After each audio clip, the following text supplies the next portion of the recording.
5, 4, 3, 2, 1. It's D.I.H Outdoors. I'm Wyatt. And I'm Whiskey. And we're here to give you our first podcast. Now, for those of you that don't know what a podcast is, then we got bears in the bathroom. No, I got my dog in the bathroom. He's rummaging around in there. But anyway, my other dog's outside. You might hear her. But back to the podcast. If you don't know what it is, then you're probably not listening. So, Fair point. either way, I figured out what a podcast was, and I think it's something good that we're going to try to do for y'all. This is our first one, like I said, season 1, episode 1. Hopefully, more episodes will come after number 1. So we might as well name it. What you want to call it? Wyatt and Whiskey's podcast. The Beginnings. Oh, shit. The Beginnings. Okay, that works. Does that work for you? Yeah, that works. Okay. All right. Anyway, we got a few things to talk about here. We're going to give you a little rundown of ourselves and just kind of tell you a little bit about us. We got some good topics. One of them is emerging duck problems and a little bit on teal migration. We ain't got a lot of time to talk about that, but we'll give you a little thing of what we've seen, what we've heard, and get the show on the road. So anyway, D.I.H Outdoors on Instagram, Facebook, and we do not have a Twitter because I don't think I even have a Twitter. And might need to get one of those, just see how this goes. But anyway, D.I.H stands for Delta Innovative Hunting. We were founded in 2015, been going strong for 4 years now. And basically, it's just a group of 4 or 5 guys that got together that, you know, we was all buddies in high school and hunted every year together and really tried to get together, all of us together at once. And just kind of sprung from there. You know, we was like, hey, we all hunt together.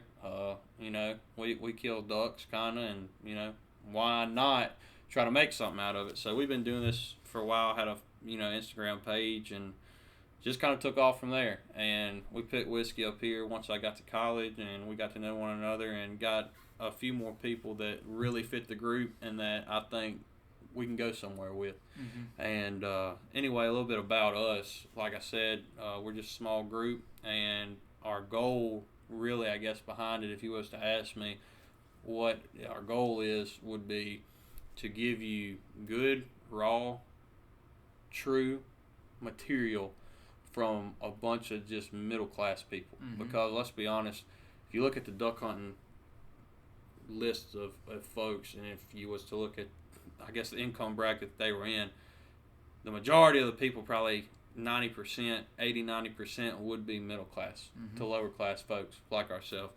And we can't, you know, be spending $30,000-$40,000 a year. So we do what we can, and we enjoy what we have, and that's a part of it, just enjoying what you have.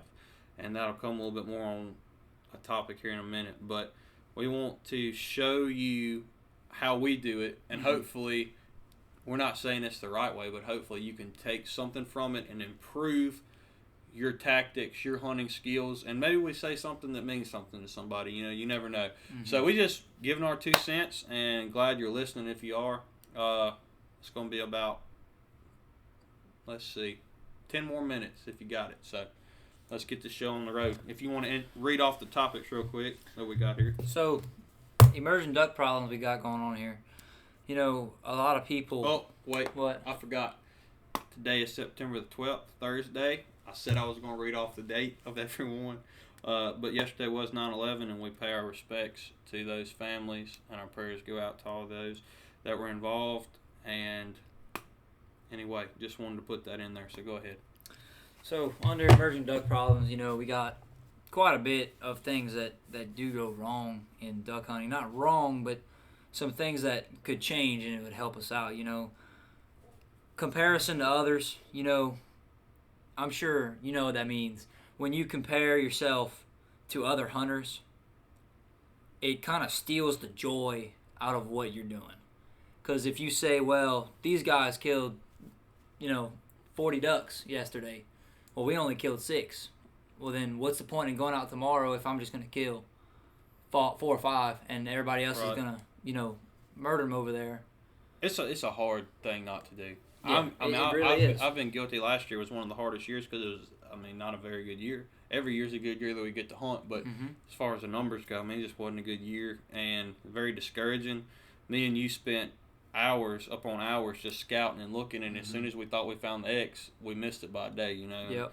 That's just how it goes. And I put this down, and we really hadn't even talked about it. I'm glad you said that about the stealing the joy thing, because that's what it does. It makes you not even want to get out of bed some mornings. Like, What's the point? It's real easy to look on that Snapchat and Instagram and be like, well, dang, they killed, 50, 60 ducks. And, I mean, what am I doing if I can't, even kill 4 or 5? It's not about posting pictures. It's not about saying, look what I got. I mean, we like to do that when we do it, but it's not. It's a completely different mindset, Yeah. And I try to stay away from that because it's just about is about having fun, enjoying what the good Lord gave you, and being able to be out there and then sharing and making memories with others. Yeah. Because that's my favorite part of it. Absolutely. And anyway, if you have any more to add to that. Well, I think that, when you compare yourself to others, you kind of lose. You're not winning. Like there's nothing that you're gaining from saying, well, they killed ducks and I didn't. So I think what D.I.H wants to do is we want to innovate how the sport of duck hunting. We don't want to be compared to anybody because we want to be different, and we are different. Exactly. But now, don't get me wrong. There's a lot of people that whoever in this group, yourself, have in our pocket, and that we are in contact with and have relationships with that share the same vision that we do. But we want to push that vision as far as we can so people can see past the limit out mentality. Yes. And I love what you said about how we're trying to. That's why it's Delta Innovative Hunting. Yeah. What are we trying to innovate? I can sit here and think all day about something cool to say, but at the end of the day, what we're innovating is really, I guess, we're not coming out with Drake jackets. They're innovator in waterfowl, and we don't have the resources to come out with new jackets and waders and stuff like that. But I guess what we're innovating is the mindset. Yeah. How you think about it and the ethics behind it all, and just getting that, just giving that to y'all as good as we can and relaying it. You know what I'm saying? But anyway, we can talk about that all day. But like I said, that was a good little piece right there. So I guess the next one would be, access and opportunity is what I had written down right here. But what that kind of means to me is how the opportunity to hunt on other people's land, I guess. And you experience this more than me because I have family land that I can hunt on. Right.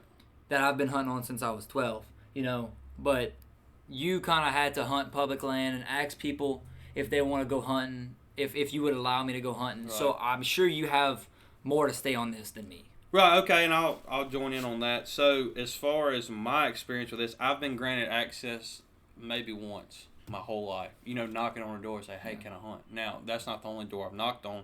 Matter of fact, we lost a hole a couple of years ago from somebody that granted us access, and it had been a few years, so we went and asked them again, would it be okay, if we still do it, and they denied us, and that's hard because it's a good hole. Yeah. But you got to understand, you got to, accept what they had to say. You can't.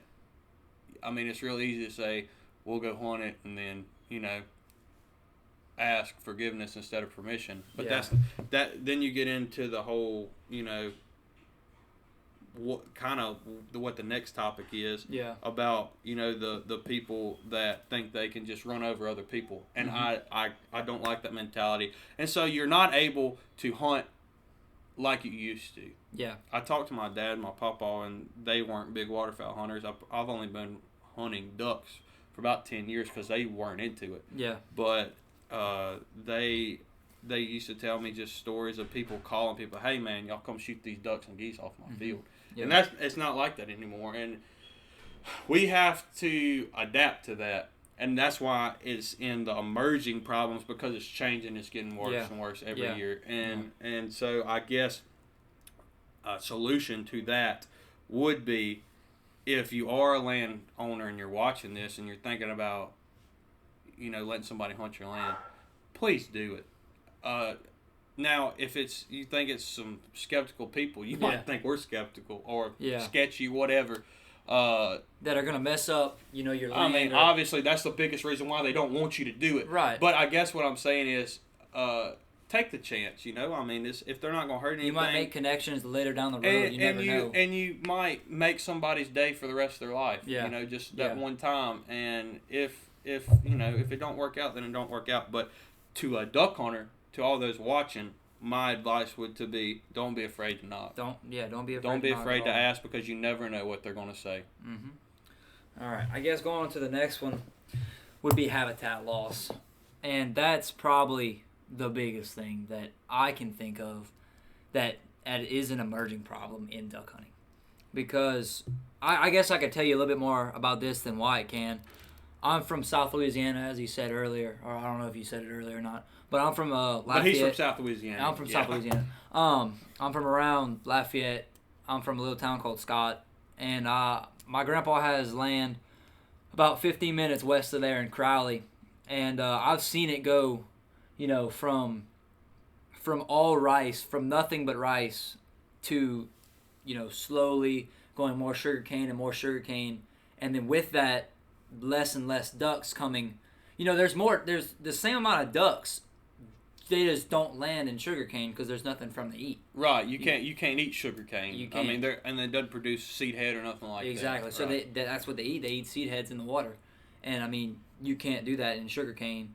And I understand why farmers do it, because there's more money in sugarcane than there is rice. Right. But you have to also look at it in the perspective of, what about a hunter? If you're gonna make, like, I don't really know. I'm not a farmer, but I don't know how much higher sugarcane is than rice. Mm-hmm. But you have to also think that it's going to bring ducks. We used to have plenty of hunting companies come around Crowley to go duck hunting, and there's none anymore because there's no ducks. Well, there's a few, but there's a few. I mean, we always kill and we're not. a few. And this wasn't. I guess this topic wasn't to say that because of somebody. Yeah, no, not at all. It's just more stuff. Everybody wants money. That's right. And I understand it, because I would be the same way. But there's also another side to it. Right, and I wasn't even aware when I came down to hunt Yeah. with y'all last year to teal hunt. I asked, dang, why don't y'all? I mean, you kill ducks, you kill plenty of ducks, but Right. as far as like the numbers you were saying they were down, I was asking why. Then you say, well, look around at the sugarcane fields. It all used to be rice and now sugarcane, and that's definitely a problem. Yeah. And it's that goes under habitat loss for sure. And I'll say it right here. I got the facts written down. I looked up online, and I got it from Ducks Unlimited. And it says right here in 2000, is it 2004? Yeah, 2004. 2004, we were losing 80,000 acres of wetland a year. Yeah. Okay. And then we're about to run out of time here, and I'll go ahead and spit this fact out. It's an emerging problem, and it goes under the emerging because it's still happening. It's still happening, and right here it clearly says under the Ducks Unlimited article that I read, now it's up to 124,000 a year. It was up how many percent? I think you got it written right there. It was I don't have it. 85%. 80. That's right. Yeah, 85. Yeah. Okay, and so anyway, long story short, that's a problem. And one way that we can help as hunters is give to these foundations, give to Ducks Unlimited, give to Delta Waterfowl, because they help out a lot. Yeah. And I think I'm about to run out of time. Yeah, we are. But plan on going down to your place, shoot some teal, and try to Saturday morning at my place in Marouge, or our place in Marouge. Yeah. So, anyway. That'll be the next video. So I guess we'll see you next time. All right. Signing off. D.I.H signing off.